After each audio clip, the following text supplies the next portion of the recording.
നമ്മൾ ഇന്ന് ഡിസ്കസ് ചെയ്യുന്ന ടോപ്പിക്ക് എന്ന് പറയുന്നത് ക്യാപിറ്റൽ സ്ട്രക്ചറിൻ്റെ തിയറീസിൻ്റെ ഉള്ളിലുള്ള മോഡിഗിലാനി ആൻഡ് മില്ലർ അപ്രോച്ച്. അതിനെയാണ് നമ്മൾ അപ്രോച്ച് എന്ന് പറയുന്നത്.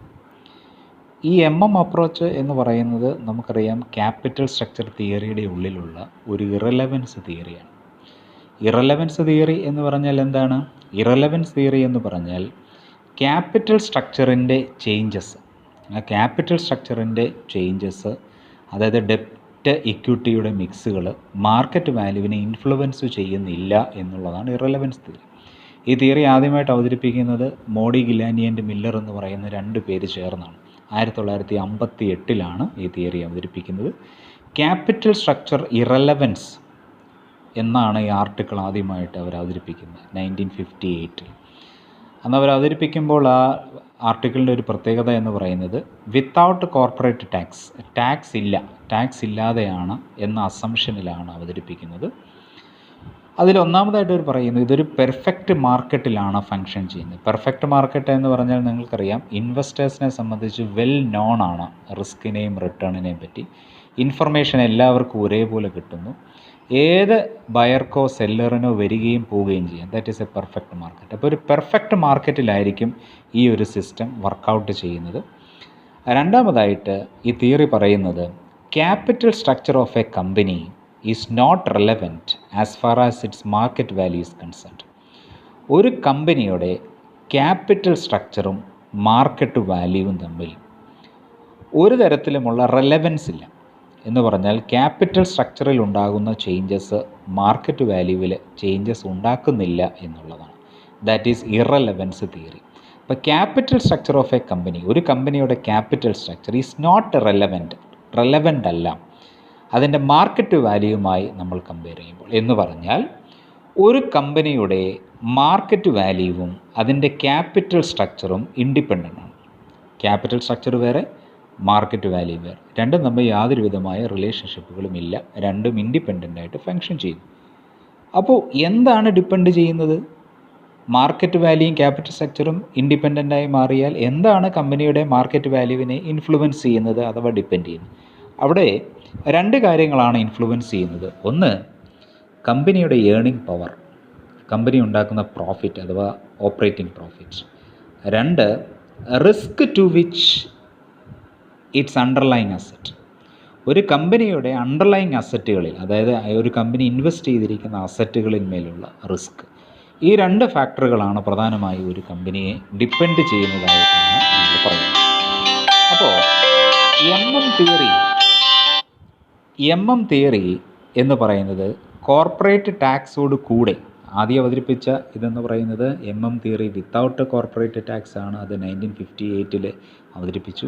1963 ഇവർ തന്നെ അത് റിവൈസ് ചെയ്ത് വീണ്ടും അവതരിപ്പിച്ചു തിയറി വിത്ത് കോർപ്പറേറ്റ് ടാക്സ്. അപ്പോൾ ഹൈപ്പോത്തിസിസ് പഠിക്കുമ്പോൾ, അപ്രോച്ച് നമ്മൾ പഠിക്കുമ്പോൾ രണ്ട് രീതിയിൽ നമ്മളതിനെ സ്റ്റഡി ചെയ്യണം. ഒന്ന്, ക്യാപിറ്റൽ സ്ട്രക്ചറിൻ്റെ ഇറലവൻസ് തിയറി വിത്തൗട്ട് കോർപ്പറേറ്റ് ടാക്സും. രണ്ടാമത്തേത് ക്യാപിറ്റൽ സ്ട്രക്ചറിൻ്റെ irrelevance theory with corporate tax. ഇവിടെ supports in net operating income approach and works against relevance theories. ഈ ഒരു തിയറി ഹൈപ്പോത്തിസിസ് അഥവാ അപ്രോച്ച് എന്ന് പറയുന്ന അപ്രോച്ച് നെറ്റ് ഓപ്പറേറ്റിംഗ് ഇൻകം അപ്രോച്ചിനെ സപ്പോർട്ട് ചെയ്യുന്ന ഒരു തിയറിയാണ്. കാരണം നെറ്റ് ഓപ്പറേറ്റിംഗ് ഇൻകം അപ്രോച്ച് എന്ന് പറയുന്നത് ഒരു ഇറലവൻസ് തിയറിയാണ്. അപ്പോൾ അതിനെ സപ്പോർട്ട് ചെയ്യുന്നു. എന്നാൽ ബാക്കിയുള്ള എല്ലാ ക്യാപിറ്റൽ സ്ട്രക്ചർ തിയറീസുകളെയും, അതായത് പ്രത്യേകിച്ച് റെലവൻസ് തിയറികളായിട്ടുള്ള നെറ്റ് ഇൻകം അപ്രോച്ചിനെയും ട്രഡീഷണൽ അപ്രോച്ചിനെയും എഗനസ്റ്റ് ആയിട്ടാണ് ഇത് ഫങ്ഷൻ ചെയ്യുന്നതെന്ന് മനസ്സിലാക്കിയിരിക്കുക. എന്താണ് ഇതിൻ്റെ ഒരു ഫണ്ടമെൻ്റൽ ആയിട്ടുള്ള കോൺസെപ്റ്റ്?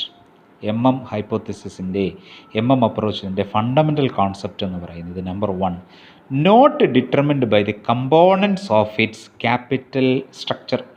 ക്യാപിറ്റൽ സ്ട്രക്ചറിൻ്റെ കമ്പോണൻസ് എന്ന് പറഞ്ഞാൽ ഡെപ്റ്റും ഇക്വിറ്റിയുമാണ്. ആ ഡെപ്റ്റും ഇക്വിറ്റിയുമല്ല ഒരു കമ്പനിയുടെ മാർക്കറ്റ് വാല്യൂവിനെ ഡിറ്റർമിൻ ചെയ്യുന്നത്. രണ്ട്, ഡിറ്റർമിൻ ചെയ്യുന്നു എക്സ്ക്ലൂസീവ്ലി ബൈ ഇറ്റ്സ് ഇൻവെസ്റ്റ്മെൻറ്റ്. ഒരു കമ്പനി നടത്തുന്ന ഇൻവെസ്റ്റ്മെൻറ്റും ഡിസിഷനാണ് അതിനെ ഇൻഫ്ലുവൻസ് ചെയ്യുക. എന്ന് പറഞ്ഞാൽ സിമ്പിളായിട്ട് പറഞ്ഞാൽ ഇങ്ങനെയുള്ളൂ, ഒരു ബാലൻസ് ഷീറ്റിൻ്റെ അസറ്റ് സൈഡാണ് ഇവിടെ, അതായത് അസറ്റ് സൈഡാണ് ഇൻവെസ്റ്റ്മെൻറ്റ് ഡിസിഷൻ എന്ന് പറയുന്നത്. ഇൻവെസ്റ്റ്മെൻറ്റ് ഡിസിഷനാണ് ഒരു കമ്പനിയുടെ മാർക്കറ്റ് വാല്യൂവിനെ ഇൻഫ്ലുവൻസ് ചെയ്യുന്നത്. ഒരു കമ്പനിയുടെ ലൈബിലിറ്റി സൈഡിലുള്ള ക്യാപിറ്റൽ സ്ട്രക്ചർ അഥവാ ലൈബിലിറ്റി സൈഡിലുള്ള ഫിനാൻസിങ് ഡിസിഷൻ അല്ല ഒരു കമ്പനിയുടെ മാർക്കറ്റ് വാല്യൂവിനെ ഇൻഫ്ലുവൻസ് ചെയ്യുന്നത്. അപ്പോൾ സിമ്പിളായിട്ട് പറഞ്ഞാൽ ഇൻവെസ്റ്റ്മെൻറ്റ് ഡിസിഷനാണ് മാർക്കറ്റ് വാല്യൂവിനെ ഇൻഫ്ലുവൻസ് ചെയ്യുന്നത്, ഫിനാൻസിങ് ഡിസിഷൻ അല്ല. ഇതാണ് ഹൈപ്പോത്തിസിസ് അഥവാ അപ്രോച്ച് പറയുന്ന മെയിനായിട്ടുള്ളൊരു കാര്യം. It is not material to consider the breakup of its capital structure. അത് ക്യാപിറ്റൽ സ്ട്രക്ചറിൻ്റെ ബ്രേക്കപ്പ് എന്ന് പറയുന്നത് ഹൗ മച്ച് ഓഫ് ഡെപ്റ്റ് and how much of equity എന്നുള്ളതാണ്. ഇതൊരു തരത്തിലും കമ്പനിയുടെ മാർക്കറ്റ് വാല്യൂവിനെ ഇൻഫ്ലുവൻസ് ചെയ്യപ്പെടുന്നില്ല. ഇവിടെ ചില അസംഷൻസുകളുണ്ട്. തിയറിയുടെ അസംഷൻസുകൾ എന്ന് പറയുന്നത്, ഒന്ന്, ഇത് വർക്ക് ചെയ്യുന്നത് ഒരു പെർഫെക്റ്റ് മാർക്കറ്റിലാണ്. പെർഫെക്റ്റ് മാർക്കറ്റ് ഞാൻ പറഞ്ഞു കഴിഞ്ഞു. രണ്ട്, investors are well known about the risk and return. ഓരോ ഇൻവെസ്റ്റ്മെൻറ്റ് ഓപ്പർച്യൂണിറ്റീസുകളുടെയും റിസ്ക്കും റിട്ടേണിനെയും പറ്റി ഓരോ ഇൻവെസ്റ്റേഴ്സിനും വെൽ നോണായിട്ട് അറിയാം എന്നുള്ളതാണ്. മൂന്ന്, transaction cost, brokerage are not exist. Transaction കോസ്റ്റോ ബ്രോക്കറേജോ ഇവിടെ നിലനിൽക്കുന്നില്ല. നാല്, interest rate are the same for companies and individuals in respect of both borrowing and lending. Borrow ചെയ്താലും ലെൻഡ് ചെയ്താലും അത് കമ്പനി ആകട്ടെ ഇൻവെസ്റ്റേഴ്സ് ആകട്ടെ അവരുടെ ഇൻട്രസ്റ്റ് റേറ്റ് സെയിം ആയിരിക്കും. അഞ്ചാമത്തെ അസംഷൻ എന്ന് പറയുന്നത്, capital markets operate in efficient market. Capital market വളരെ എഫിഷ്യൻ്റാണ്. എഫിഷ്യൻറ്റ് മാർക്കറ്റ് എന്ന് പറയണമെങ്കിൽ എല്ലാ ഇൻഫർമേഷനും എല്ലാവർക്കും ഒരേപോലെ ഒരേ സമയം കിട്ടുന്നു എന്നുള്ളതാണ്. ആറാമതായി പറയുന്നു 6.1, the corporate income tax and personal tax are not present. ഇവിടെ രണ്ട് കാര്യങ്ങൾ ഇഗ്നോർ ചെയ്യപ്പെടുന്നു. ഒന്ന്, കോർപ്പറേറ്റ് ഇൻകം ടാക്സും, രണ്ട്, പേഴ്സണൽ ടാക്സും ഇഗ്നോർ ചെയ്യുന്നു.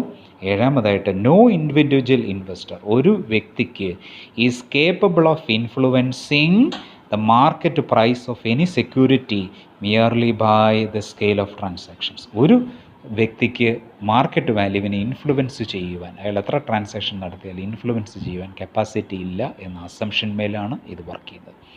ഇതിൻ്റെ ചില പ്രപ്പോസിഷൻസുകളുണ്ട്. പ്രപ്പോസിഷൻസുകൾ എന്ന് പറയുന്നത് ഹൈപ്പോത്തിസിസുകളാണ്, അസംഷൻസാണ്. അതിലൊന്നാമത്തെ അസംഷൻ, 3 അസംഷനുകളാണ് മോഡിഗ്ലാൻഡ് ആൻഡ് മില്ലർ അപ്രോച്ചിനുള്ളത്. അതിലൊന്നാമത്തെ proposition, market value of a company and its cost of capital have no bearing of its capital structure. Capital സ്ട്രക്ചറുമായിട്ട് ഈ പറയുന്ന കമ്പനിയുടെ മാർക്കറ്റ് വാല്യൂവിന് ഒരുവിധമായ റിലേഷൻഷിപ്പുമില്ല. Market value of a company depend ചെയ്യപ്പെടുന്നത് അതിൻ്റെ ഓപ്പറേറ്റിംഗ് ഏർണിങ്സിനും അതിൻ്റെ റിസ്ക് കാറ്റഗറി, അസറ്റുകളിന്മേലുള്ള റിസ്ക് കാറ്റഗറിക്കുമാണ് അതിനെ ഇൻഫ്ലുവൻസ് ചെയ്യാൻ കപ്പാസിറ്റി ഉള്ളത്. രണ്ടാമത്തെ പ്രപ്പോസിഷൻ എന്ന് പറയുന്നത്, approach visualise that with increasing ഡെപ്റ്റ് equity ratio, ഡെപ്റ്റ് equity ratio increase ചെയ്താൽ ദ ഷെയർ ഹോൾഡേഴ്സിന് ചില എക്സ്പെക്റ്റേഷൻ ഉണ്ട് with regard to the rate of return also increased in linear. അതായത് അവരുടെ റിട്ടേണും അതിനനുസരിച്ച് ഇൻക്രീസ് ചെയ്യുമെന്ന ഒരു എക്സ്പെക്റ്റേഷൻ, ഒരു അസംഷൻ അവിടെയുണ്ട്.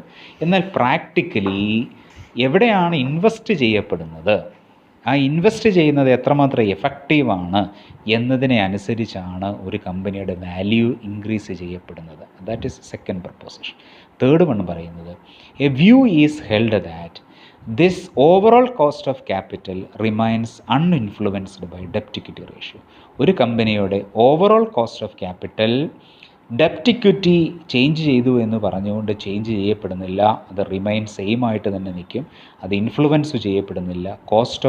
ഓവറോൾ കോസ്റ്റ് ഓഫ് ക്യാപിറ്റലും ഡെപ്റ്റ് ഇക്വിറ്റി റേഷ്യോയും അൺഇൻഫ്ലുവൻസ് ആയിട്ട് തന്നെ നിൽക്കും. ഇതിങ്ങനെ 3 അസംഷനുകൾ ഇവിടെയുണ്ട്. അപ്പോൾ നമ്മളിതിൻ്റെ പ്രോബ്ലംസുകൾ നമ്മൾ വർക്കൗട്ട് ചെയ്യുമ്പോൾ 2 രീതിയിൽ നമ്മളിതിനെ കാണണം. ഒന്ന്, നോ ടാക്സേഷൻ ഇല്ലാത്ത കേസ്, അത് അസംഷനാണ്. ടാക്സ് ഇല്ല എന്ന് നമ്മൾ അസ്യൂം ചെയ്യുന്നു. 2, കോർപ്പറേറ്റ് ടാക്സോട് കൂടെ. അപ്പോൾ ടാക്സ് ഇല്ല എന്ന് നമ്മൾ അസ്യൂം ചെയ്യുമ്പോൾ തന്നെ അവിടെ 2 ടൈപ്പ് ഓഫ് കമ്പനീസ് ഉണ്ട് എന്ന് മനസ്സിലാക്കിയിരിക്കുക. ഒന്ന് ഗിയേർഡ് കമ്പനിയും 2 അൺഗിയേർഡ് കമ്പനിയും. ഗിയേർഡ് കമ്പനി എന്ന് പറഞ്ഞാൽ എന്താണ്?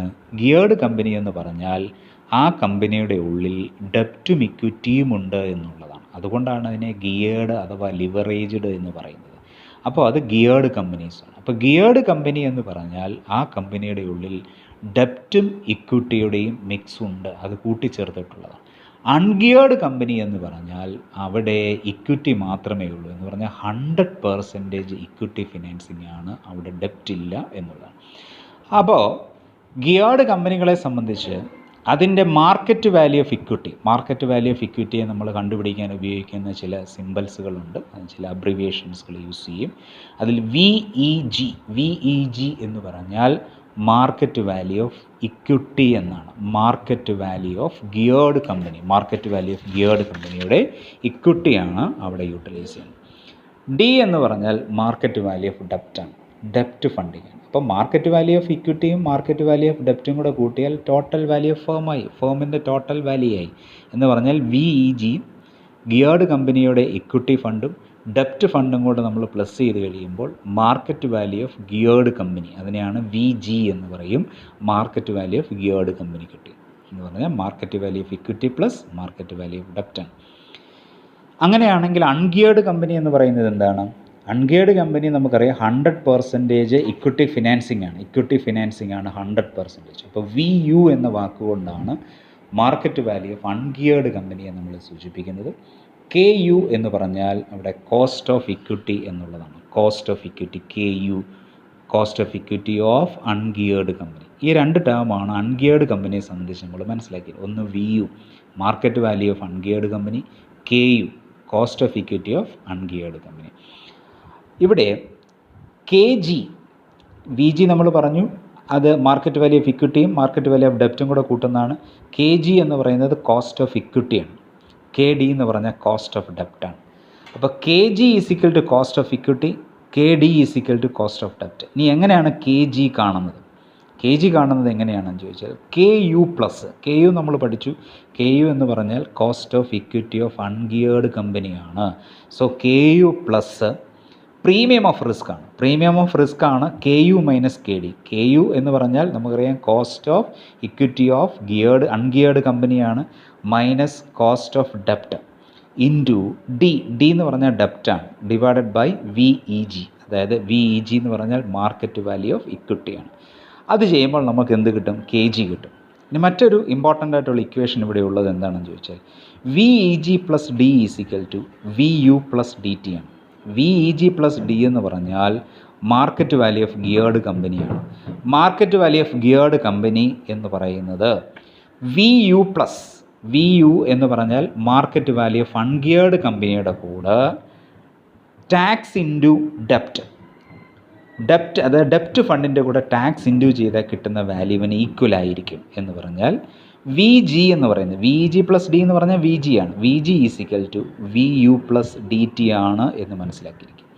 ഇത് കോർപ്പറേറ്റ് ടാക്സ് ഇല്ലാത്ത സിറ്റുവേഷൻ. കോർപ്പറേറ്റ് ടാക്സ് ഉള്ള സിറ്റുവേഷൻ വരുമ്പോൾ KGക്ക് ഒരു വ്യത്യാസമേ ഉള്ളൂ, അവിടെ 1 - T നമ്മൾ ആഡ് ചെയ്യും.